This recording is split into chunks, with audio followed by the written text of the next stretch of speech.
About 10 years ago, Jeff Dyer, a colleague, and I asked another friend and colleague, Clayton Christensen at Harvard Business School, how do the individuals and teams get the ideas that lead to disruptive companies that literally change entire industries? Clay scratched his head for a moment and said, I'm not sure, we weren't sure. And then we launched on a journey interviewing 100+ of the most innovative leaders, often many disruptive leaders, Jeff Bezos at Amazon, Mark Benioff at Salesforce, Nicholas Zentrum at Skype, fill in the blank, and basically asked them, what were you doing when you got the initial new idea that led to this business that revolutionized an industry or created the new industry?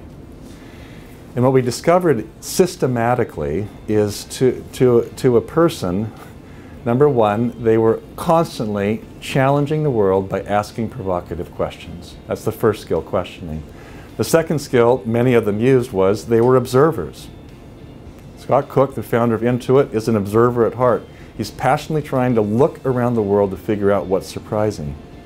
Some of them were exceptional at networking for new ideas, not for resources, but they would talk to different people who weren't like them to get surprised by how they were thinking. Mark Benioff, Salesforce.com, exceptional at that. Others, they were experimenters. They just simply tried stuff. Jeff Bezos at Amazon grew up as a kid in the summers on his grandparents' farm in Texas. His grandfather intentionally bought a broken down tractor that didn't work so Jeff would learn how to fix it. His grandfather knew that it wasn't going to get fixed the first time, so Bezos learned at an early age. You just have to keep trying. Try this, try that, experiment, and to this day, that's how he gets new ideas. And so when we ask provocative questions, and that's all we do, in fact our data would tell us, doesn't have any relationship to getting a valuable new idea. But if we ask provocative questions and get out and observe the world, or get out and talk and network to people to get new ideas, or get out and experiment and try things, that creates a situation where, boom, we can connect the unconnected, as Steve Jobs said, or as Einstein said. We can engage in combinatorial play. We call it in the innovator's DNA associational thinking, but we connect the dots in ways no one else does. That's what these senior leaders did to build the companies that changed the industries. Now, what we know from our data is they spend 1/3 of their time every week, 20 years later, using those skills to solve problems. And I often ask senior to non-senior leaders, are you innovators? And they often say, no, I'm not, because they're running companies that might be mature, they might be in commodity industries. No, I'm not an innovator. Then I ask them a trick question, which is, do you solve problems? And their answer is always, well, yeah, I solve problems. And then the trick becomes, if you're solving a problem that you don't have an answer to, you've got to innovate to create a new solution. They're okay with that. So I don't care whether we call it innovation or creative problem solving. What my invitation is to leaders who may not problem solve this way is to simply give it a test drive. Pick a challenge.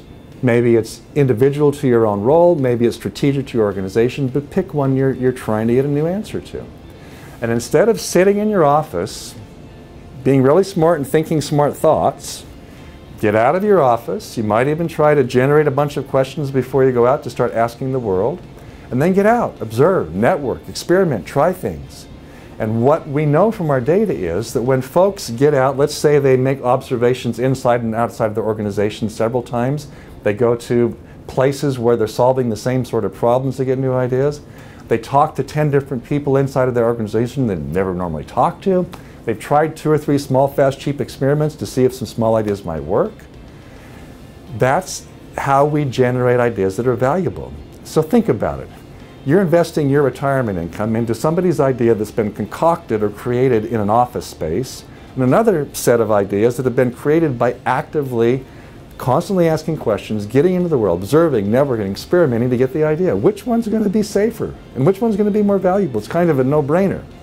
It's the one that uses these skills. So my invitation to people who are problem solving by their role, especially at the top, to problem solve differently. Use these very active behavioral skills to get ideas you otherwise couldn't get.